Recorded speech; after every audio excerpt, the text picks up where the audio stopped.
Assalamualaikum warahmatullahi wabarakatuh. Selamat pagi anak-anak soleh dan solehah. Pada pagi hari ini kita berjumpa lagi dalam pembelajaran tema. Sebelum kita mulai pembelajaran pada pagi hari ini, marilah kita awali dengan membaca basmalah bersama-sama terlebih dahulu. Bismillahirrahmanirrahim. Sudah siap ya? Hari ini kita akan belajar tema 6, subtema 1, pembelajaran 5 dan 6. Menemukan informasi dari teks percakapan tentang sumber energi. Nah, untuk menemukan informasi dari teks percakapan, maka langkah-langkah yang kita harus lakukan adalah yang pertama, membaca dengan cermat. Yang kedua, mencatat informasi penting serta merangkai dan menyimpulkan informasi tersebut. Nah, nanti untuk teksnya bisa kalian baca di buku pulpena kalian pembelajaran 5. Paham ya? Menyajikan informasi tentang sumber energi dalam bentuk rangkuman.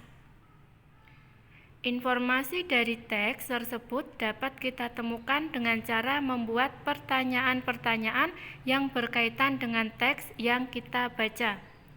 Pertanyaan dibuat menggunakan kata tanya sesuai dengan kebutuhan. Informasi yang didapat dari teks digunakan untuk membuat ringkasan. Nah, jadi untuk membuat rangkuman, yang pertama apa? Kita membuat daftar pertanyaan dulu.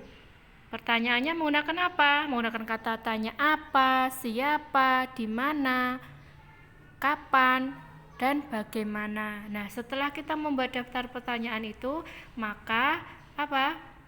Kita akan menemukan informasi dari teks tersebut, dan setelah itu kita bisa membuat rangkumannya. Udah paham ya?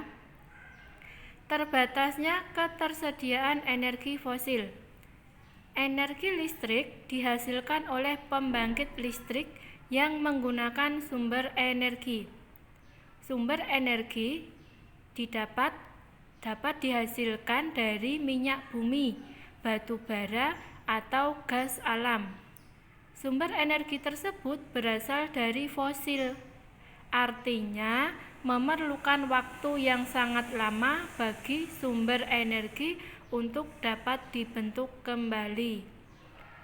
Kita harus memenuhi kewajiban kita untuk menghemat sumber energi yang jumlahnya terbatas, supaya generasi mendatang atau supaya kita dan generasi mendatang dapat menggunakan sumber energi tersebut. Nah, sekarang untuk hak-hak yang diperoleh setelah melaksanakan kewajiban menghemat energi. Setelah kita melakukan kewajiban untuk menghemat energi, maka hak-hak yang kita dapat adalah menggunakan energi secara bebas. Ingat ya, bebas di sini maksudnya adalah bebas bertanggung jawab. Artinya, kamu dapat menggunakan energi untuk keperluanmu sehari-hari tanpa ada larangan. Walaupun demikian, dalam penggunaannya kamu harus tetap berhemat.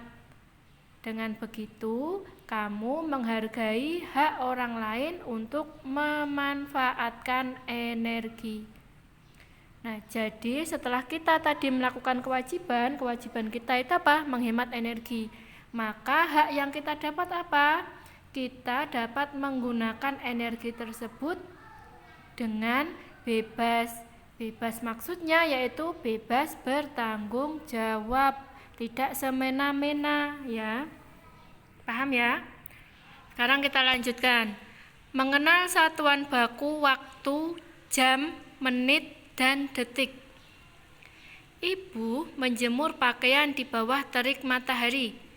Pakaian tersebut kering dalam waktu 2 jam 30 menit.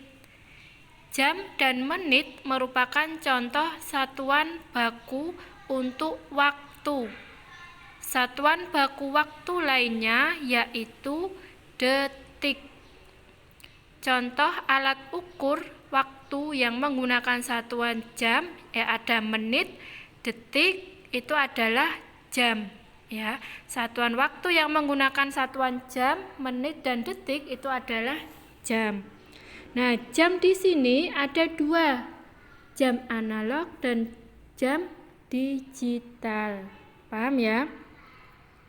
Sekarang membaca waktu pada jam analog. Perhatikan gambar berikut. Pada jam analog tersebut, jarum pendek dan jarum pendek dan jarum panjang. Jarum pendek pada jam analog menunjukkan waktu jam, sedangkan jarum panjang menunjukkan waktu menit. Nah, sekarang perhatikan contoh berikut. Jarum pendek menunjuk antara angka 9 dan 10. Jarum panjang menunjuk angka 6. Jam di samping dibaca pukul 9:30 atau pukul 9:30. Ditulis 09.30. Nah, itu diperhatikan jamnya. Antara dari angka 12 ke angka 1 itu menunjukkan 5, ya. 5 menit. Terus setiap dari satu angka ke angka satunya itu berapa? 5. Berarti kalau 12 ke angka 2, 10 menit dan seterusnya. Pada penulisan tanda waktu 24 jam, waktu setelah pukul 12 siang ditulis dengan pukul 13.00, pukul 14.00, dan seterusnya hingga pukul 24.00. Nah, jadi ingat ya, jadi setelah pukul 12 siang, pukul 1 itu ditulis berapa? 13.00. Pukul 2 ditulis 14.00 dan seterusnya sampai pukul 12 malam 24.00. Paham ya? Kita lanjutkan. Nah, perhatikan contoh-contoh lainnya berikut. Perhatikan gambar pertama. Jarum pendeknya di angka 1, jarum panjangnya di angka 4. Berarti pukul 1:20 siang. Hari ditulis pukul 13.20. Karena dari 12 ke angka 4 itu 20, berarti lebih 20 ya. Gambar berikutnya.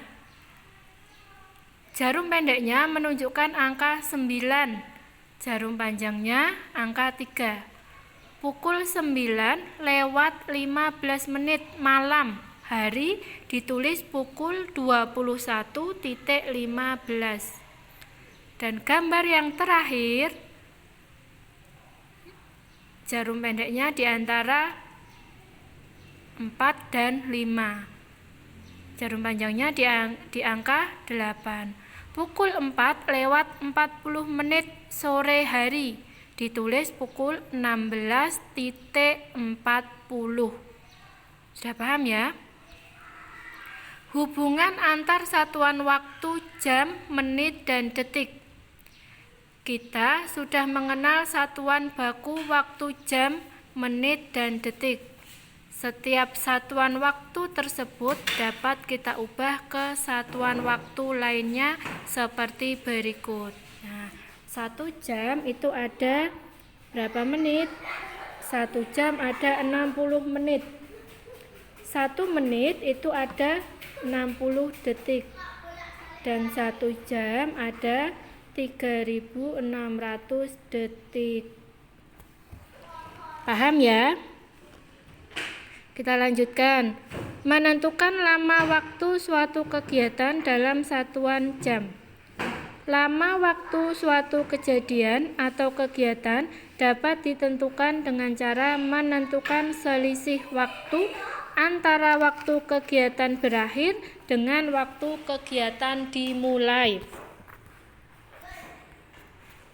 Perhatikan contoh berikut. Ibu mulai memasak pada pukul 11 dan selesai pada pukul 12. Berapa lama ibu memasak? Penyelesaiannya, lama ibu memasak sama dengan pukul 11 hingga 12 sama dengan 1 jam. Atau bisa juga dibuat pengurangan ya. Misalnya berakhirnya pukul berapa? Berakhirnya pukul 12. Mulainya pukul 11. Nah, ini dikurangi. Dikurangi ya. Terus 2 kurangi 1, 1. 1 kurangi 1, 0. Berarti tinggal 1 ya. Berarti lama ibu memasak berapa? 9. Lama ibu memasak berarti berapa? 1 jam. Paham ya? Kalau sudah paham, Usida cukupkan sekian pembelajaran pada pagi hari ini. Terima kasih sudah menyaksikan video ini. Tetap semangat meskipun belajar dari rumah. Jangan pernah tinggalkan sholat 5 waktu. Dan jangan lupa membantu kegiatan orang tua. Kita akhiri dan membaca hamdalah. Alhamdulillahirabbil alamin. Wassalamualaikum warahmatullahi wabarakatuh.